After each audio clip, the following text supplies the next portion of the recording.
Ang kaya ng isipan ng tao na maisip at paniwalaan, kaya rin itong makamit. Pag-isipan natin ito, kung totoo ito, marahil hindi ang merkado, ang krisis, o ang kakulangan ng oportunidad ang pumipigil sa iyo, kundi ang paraan ng iyong pag-iisip. Kakaiba, hindi ba? Kung lahat ay nakasalalay sa isipan, bakit napakaraming tao ang nabubuhay pa rin na may utang, takot, at mga limitasyon? Ang Panginoon ang aking pastol, wala akong kakulangan. Isa ito sa mga kilalang talata sa Biblia, ngunit isa rin ito sa mga pinakamali ang pagkaunawa. Karamihan sa mga tao ay paulit-ulit na binibigkas ito ng otomatiko, nang hindi napapansin ang lalim ng pangakong ito. Naisip mo na ba kung ano ang ibig sabihin ng mabuhay ng may katiyakan na wala kang kakulangan? Ang katotohanan ay karamihan sa mga tao ay nabubuhay sa eksaktong kabaligtaran, may takot na palagi ang kakapusan. Takot na maubusan ng pera sa katapusan ng buwan, takot na hindi mabayaran ang mga bayarin, takot na mawalan ng trabaho, takot na wala ng sapat para alagaan ang pamilya. Ilang beses mo na bang hindi nakatulog dahil sa mga alalahaning ito? Ilang beses mo na bang naramdaman ang pagkabalisa, habang tinitingnan ang tambak ng mga bayarin, naniniwalang ang buhay ay puro pagtakbo para sa susunod na babayaran?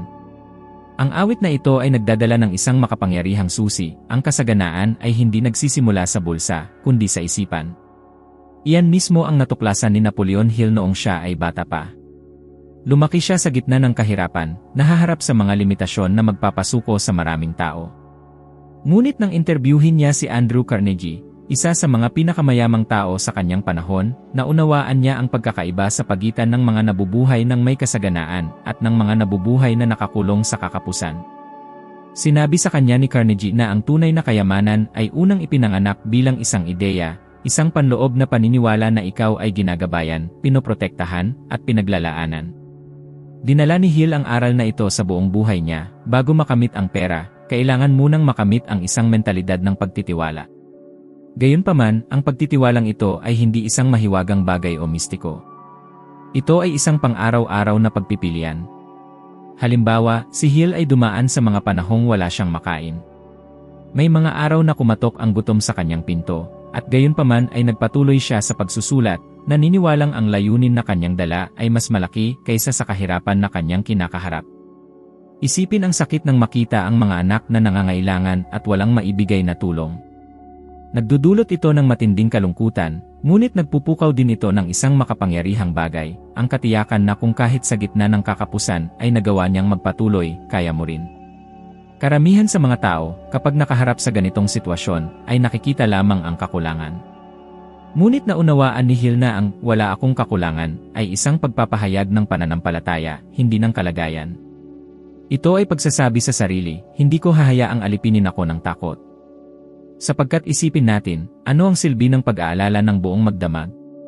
Ang pag-aalalang ito ay hindi nakakabayad ng mga bayarin, hindi nakakapagpuno ng ref, hindi nagdadala ng kapayapaan sa loob ng bahay.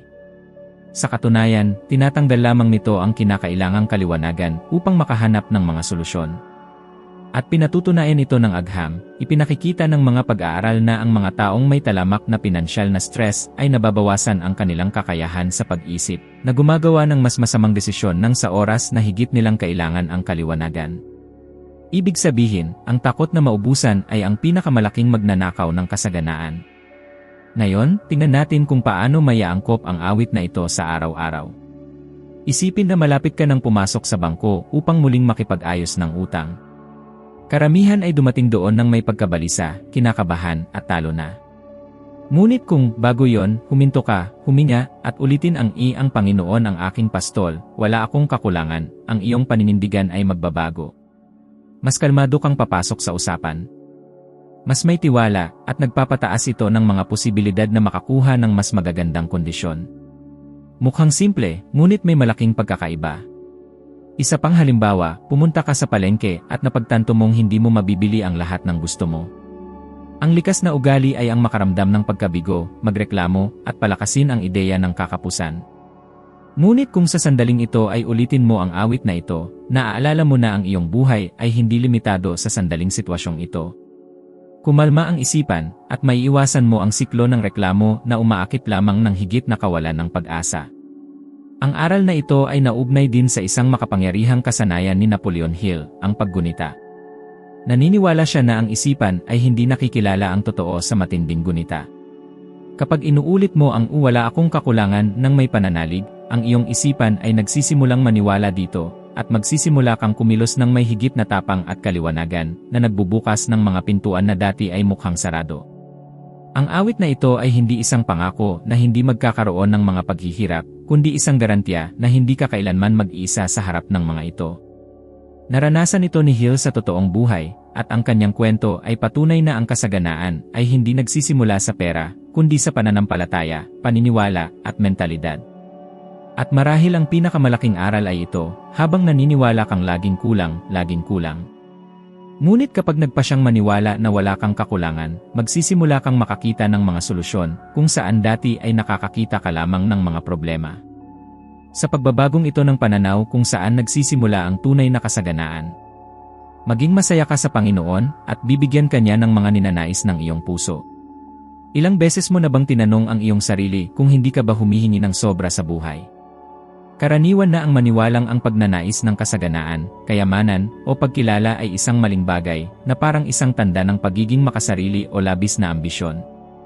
Ngunit ipinakikita sa atin ng awit na ito ang eksaktong kabaligtaran, ang pagnanais ay bahagi ng ating pagkatao, at kapag ang pagnanais na ito ay naayon sa tamang mga halaga, hindi lamang ito lehitimo kundi natutupad din ang problema ay karamihan sa mga tao ay may tahimik na pagkasala sa pagnanais ng higit pa. Lumaki tayo sa pakikinig ng mga pariralang tulad ng ang pera ay hindi nagdudulot ng kaligayahan o ang masyadong nagnanais ay nawawalan ng kanyang tinataglay at ito ay humuhubog sa paraan ng pagtingin natin sa ating mga ambisyon. Sa praktikal, ang paniniwalang ito ay lumilikha ng panloob na salungatan. Gusto mong umunlad, ngunit sa parehong panahon ay nakakaramdam ka ng takot o kahihiyan na aminin ito. At doon nagmumula ang pagsasabotahe sa sarili. Ilang oportunidad na ba ang napalampas mo dahil naniniwala kang hindi ka karapat-dapat? Ilang pangarap na ba ang inilibing mo dahil sa tingin mo ay humihingi ka ng isang bagay na lampas sa iyong realidad? Ang awit 37:4 ay isang paalala na walang problema sa pagnanais, basta ang puso ay naayon sa mas mataas na mga prinsipyo. Ang aral na ito ay lumilitaw din sa mga modernong tuklas tungkol sa pag-ugali ng tao. Ipinakikita ng mga pananaliksik sa positibong sikolohiya na ang mga taong nagtatakda ng malinaw at makabuluhang mga layunin ay may mas mataas na antas ng kasiyahan at kagalingan. Hindi lang ito tungkol sa pagmamay-ari, ito ay tungkol sa pakiramdam na ang iyong buhay ay naglalakad tungo sa isang bagay na talagang mahalaga. Kapag ang pagnanais ay nagmumula sa pagmamataas, maaari itong magdulot ng pagkabigo. Ngunit kapag nagmumula ito sa kakanyahan, nagdudulot ito ng enerhiya at motibasyon. Si Thomas Edison ay isang makapangyarihang halimbawa nito. Lubos niyang ninanais na lumikha ng isang praktikal na paraan ng ilaw na elektrikal. Mahigit 1,000 pagtatangka ang nabigo, mga gabing hindi natulog, mga kritisismo mula sa lahat ng panig. Karamihan sa mga tao ay sumuko na sana. Ngunit si Edison ay may isang lehitimo at malalim na pagnanais na walang pagkabigo ang nakapagpahina. Sa bawat pagkakamali, sinabi niya na natuklasan lamang niya ang isa pang paraan upang hindi gawin ang bombilya. Ang pagnasyong ito na naayon sa layunin ay hindi lamang nagbago ng kanyang buhay, kundi binago rin ang kasaysayan ng sangkatauhan. Ngayon isipin ang kabaligtaran na eksena, isang tao na may talento, potensyal, at oportunidad, ngunit hindi kailanman pinapayagan ang kanyang sarili na tunay na magnais. Ang taong ito ay nagiging kampante, sumusunod sa agos, at kahit na nabubuhay ng okay na buhay, hindi kailanman nakakaranas ng pambihira. Para bang nabubuhay siya sa isang pinababang bersyon ng kanyang sarili. At ang katotohanan ay marami ang nabubuhay ng ganyan, marahil ikaw din ilang beses mo na bang tinanggap ang isang sitwasyon na hindi nakakapagpasaya sa iyo, dahil sa tingin mo ay ang paghingi ng higit pa ay isang labis na tapang. Ang awit na ito ay narito upang masira ang siklong ito. Sinabi nito na kapag ikaw ay nakikipag-ugnayan sa Diyos, kapag nakakahanap ka ng kasiyahan at tiwala sa kung ano ang walang hanggan, ang mga ninanais ng iyong puso ay hindi na mga maliliit na kapritso at nagiging mga posibleng misyon. Sa puntong ito kung saan ang imposible ay nagsisimulang maging totoo. May isang simpleng ehersisyo na maaaring magbago ng paraan ng iyong pagtingin sa iyong mga pagnanais. Kumuha ng papel at isulat kung ano ang pinakamalakas na pagnanais ng iyong puso ngayon. Huwag isulat ang sa tingin mo ay posible, isulat ang tunay na nagnininga sa loob mo. Pagkatapos ay tanungin ang iyong sarili, ang pagnanais na ito ba ay para lamang sa aking ego o maaari rin itong magdala ng mga benepisyo sa ibang mga tao? Kung ang sagot ay nagdudulot din ito ng positibong epekto, kung gayon ito ay lehitimo at nararapat na alagaan. Ulitin ang awit 37, 4 araw-araw sa umaga at guni-gunihin ang iyong pagnanais na parang totoo na. Lumilikha ito ng panloob na pagkakaayon na maimpluwensyahan ang iyong mga kilos at magbubukas ng mga landas na hindi mo inaasahan. At tandaan ang isang katotohanan na pinatutunayan ng agham, kapag mayroon kang kaliwanagan ng pagnanais, ang iyong utak ay nagsisimulang gumana para dito. Ito ang tinatawag ng mga psychologist na reticular activating system, isang mental filter na nagpapakita sa iyo ng mga oportunidad kung saan nakakakita ka lamang ng mga hadlang. Ito ay parang kapag iniisip mong bumili ng pulang kotse at, bigla, nagsisimula kang makakita ng pulang kotse sa lahat ng dako. Ang naaayon na pagnanais ay gumagana sa parehong paraan, sinasanay nito ang iyong isipan upang makilala ang landas. Ang awit na ito ay hindi lamang isang espiritual na pangako, ito rin ay isang praktikal na gabay. Ipinakikita nito na hindi mo dapat katakutan ang mga ninanais ng iyong puso, kundi linisin ang mga ito, maging naayon sa mga ito, at maniwala na posible ang mga ito. Ang mali ay hindi sa pagnanais, kundi sa pagsuko ng maaga o sa hindi pagpayag na tunay na magnais. Ang nagniningas na pagnanais, kapag ginagabayan ng mas mataas na mga prinsipyo, ay ang lakas na naghihiwalay sa mga nakaligtas lamang mula sa mga nagbabago ng kanilang sariling buhay. Magiging gaya siya ng punong itinanim sa tabi ng mga batis ng tubig na nagbubunga sa takdang panahon nito. Ang talatang ito ay nagdadala ng isa sa mga pinakamahirap at, sa parehong panahon, pinakamalaya na mga aral sa buhay. Ang lahat ay may tamang oras upang mamukadkad. Ngunit ito mismo ang punto kung saan nabibigo ang karamihan. Nabubuhay tayo sa isang lipunan na agad-agad, kung saan kung hindi mo nakikita ang resulta sa loob ng ilang linggo ay naniniwala ka na hindi ito gumagana. Ilang beses mo na bang sinimulan ang isang proyekto na puno ng sigasig, ngunit sumuko sa gitna ng daan dahil ang mga bunga ay hindi lumabas ng sapat na mabilis? Ito ang problema ng libu-libong tao, gusto nila ang masaganang ani nang hindi tinatanggap ang proseso ng pagtatanim. Ang awit ay nagpapaalala sa atin na ang puno ay hindi namumunga sa anumang oras. Kailangan itong nakaugat sa mayamang lupa, palagi ang pinapakain, tumatanggap ng tubig at liwanag, lumalaban sa mga bagyo. Pagkatapos lamang ng buong prosesong ito sa tamang oras, ito ay namumukadkad. Ang pareho ay nangyayari sa pinansyal, propesyonal, at espiritual na buhay. Ilang beses mo na bang tinalikuran ang isang bagay na maaaring nagbago ng iyong buhay dahil lang sa wala kang pasensya na maghintay sa oras ng pagbubunga? Kilalang-kilala ni Napoleon Hill ang katotohanan ito. 20 taon siyang ginugol upang tapusin ang pananaliksik na magiging resulta ng aklat na Think and Grow Rich.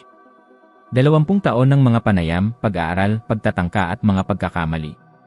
Isipin ang presyon ng pagdala ng isang proyekto sa loob ng 2 dekada nang hindi alam kung ito ay magiging matagumpay. Karamihan sa mga tao ay sumuko na sana sa una o ikalawang taon, ngunit si Hill ay nagpatuloy na parang isang puno na, kahit na walang nakikitang bunga, ay patuloy na lumalaki sa mga ugat.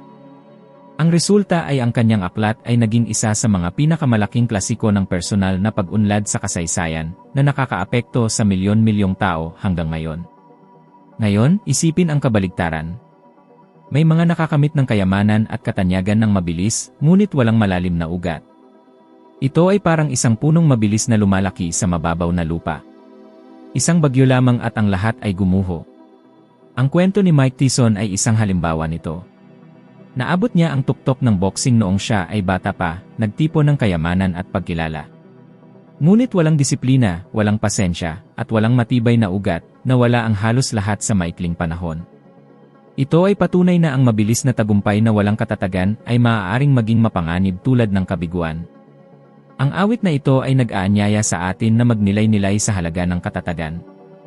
Ang puno ay hindi nagtatanong sa oras, patuloy lamang itong lumalaki, tahimik, matatag, hanggang sa dumating ang tamang oras. At ikaw?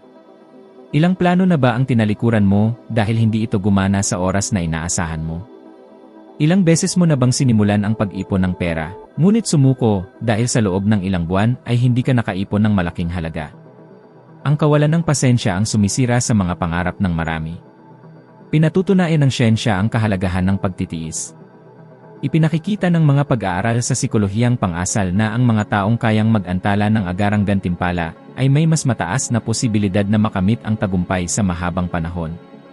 Ito ang sikat na marshmallow test. Ang mga batang nakapagpigil para sa ikalawang gantimpala ay nagkaroon ng mas magagandang resulta sa akademiko at propesyonal pagkalipas ng mga taon.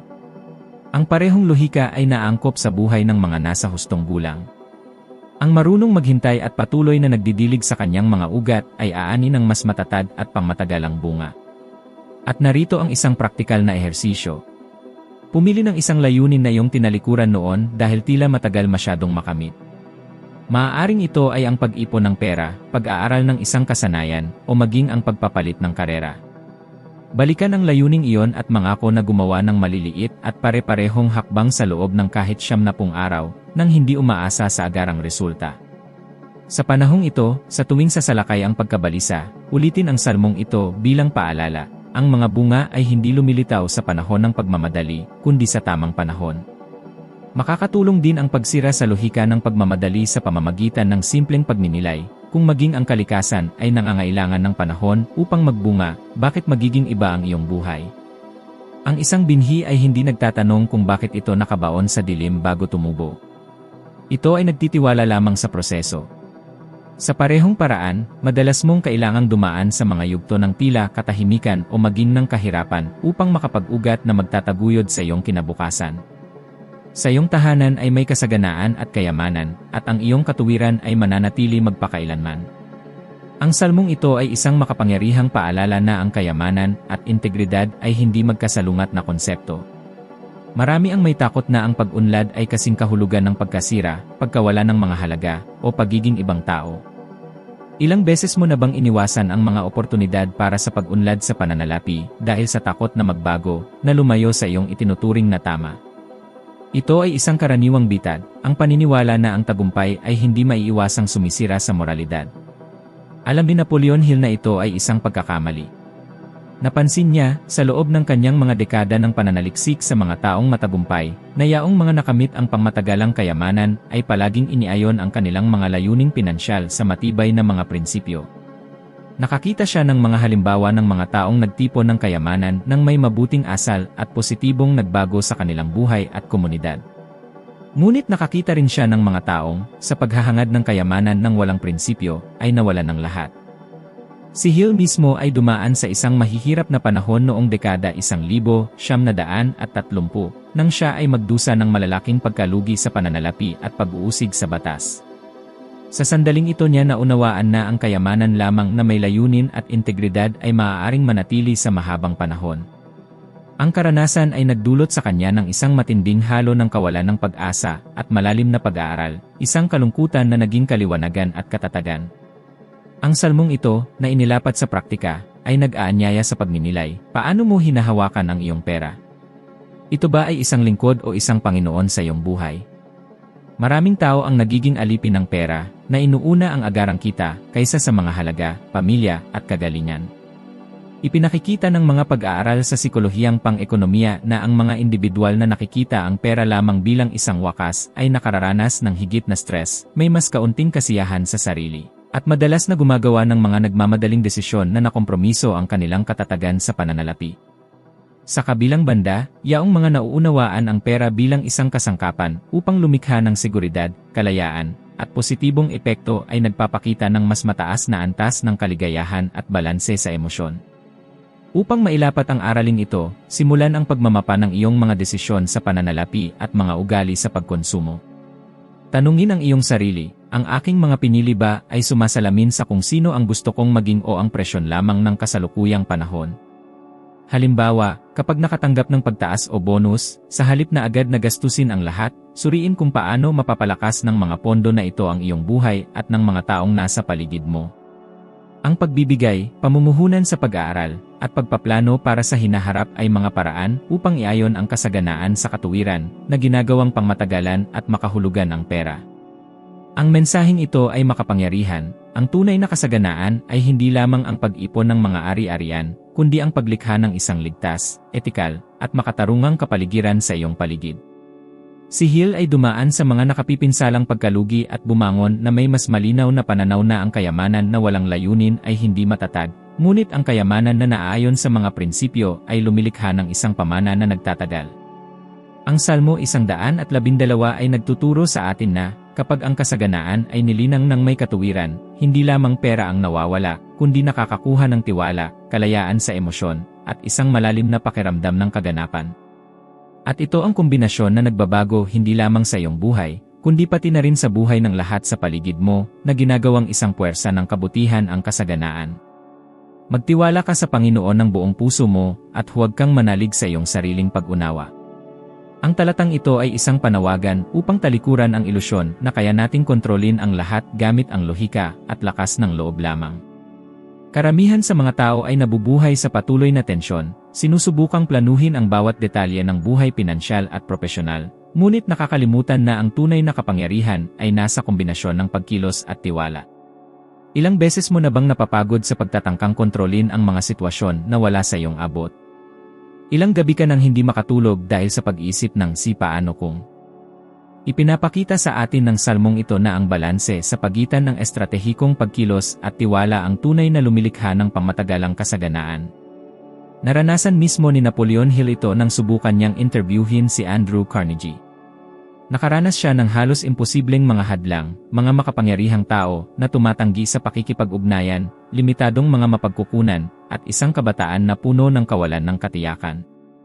Marami ang susuko sa harap ng mga kahirapan na ito, ngunit si Hill ay nagpasyang kumilos ng may pagtitiyaga at magtiwala sa proseso. Ang kombinasyon na ito ng disiplina at pananampalataya sa sariling pananaw ay ang batayan ng lahat ng malalaking resulta. Ang emosyon na kasangkot sa pag-aaral na ito ay komplikado, takot, pagkabigo, pag-asa, at sa wakas, isang tahimik na tiwala na lumilitaw lamang pagkatapos mapagtagumpayan ang mga pagsubok. Binabalaan din tayo ng salmo tungkol sa bitag ng pagiging sapat sa sarili. Ang tendensya na maniwala na ang ating pag-unawa lamang ang maglutas ng lahat ay mapanganib dahil nililimitahan tayo nito sa mga bagay na ating alam na.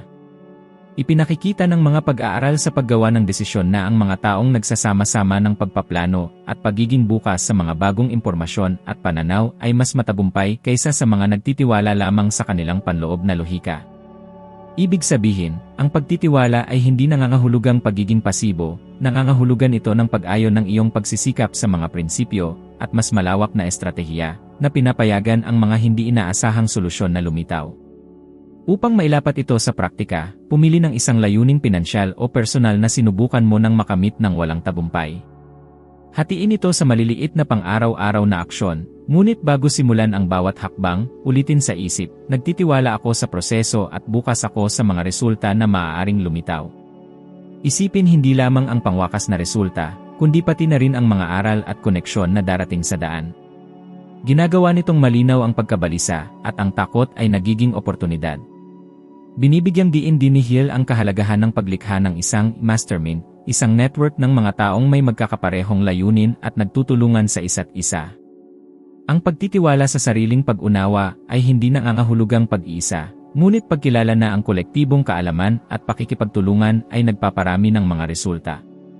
Ang mga sikat na tao tulad ni Warren Buffett ay naglalapat din ng lohika na ito, naniniwala siya sa kanyang pagsusuri, ngunit napapalibutan niya ang kanyang sarili ng mga mapagkakatiwalaang kasosyo na nagpupunan sa kanyang mga desisyon, na binabalanse ang panganib at seguridad. Isang makapangyarihang hamon, sa loob ng 7 araw, pumili ng isang desisyon sa pananalapi o propesyonal na nagdudulot ng pagkabalisa. Ilapat ang disiplina, ngunit ibigay ang kontrol sa proseso sa isip, na inuulit ang salmo sa bawat hakbang. Obserbahan kung paano humina ang tensyon at kung paano lumilitaw ang mga bagong ideya o solusyon kapag hindi mo pinipilit ang bawat detalye. Itinuturo sa atin ng salmong ito na ang tunay na kasaganaan ay nagmumula kapag ang balanse, pagkilos, at tiwala ay naglalakbay ng magkasama. Pinatunayan ito ni Hill sa kanyang buhay, na ginagawang mga oportunidad ang mga hadlang at ipinakikita na, kapag tumigil tayo sa pag-asa lamang sa sariling pag-unawa, nagbubukas tayo ng espasyo para sa isang mas masaganang buhay, matatag, at puno ng layunin. Ang tunay na kayamanan ay hindi lamang sinusukat sa pera, kundi sa paraan kung paano mo inaayon ang iyong mga iniisip, hangarin, at mga kilos sa layunin, disiplina, at tiwala. Ang bawat salmo na ating tinalakay ngayon ay isang gabay upang baguhin ang iyong pag-isip at lumikha ng isang matibay na pundasyon para sa isang masagana at ganap na buhay. At kung handa ka ng sumulong pa, ang susunod na video na lalabas sa screen ay tutulong sa iyo na umakyat ng isa pang baitang sa iyong pag-unlad ng karunungan na magpapahintulot sa iyo na maging 1% mas mahusay kaysa sa ngayon. Salamat sa paglalaan ng panahong ito sa iyong sarili at sa iyong pagbabago. Inaasahan kita sa susunod na video.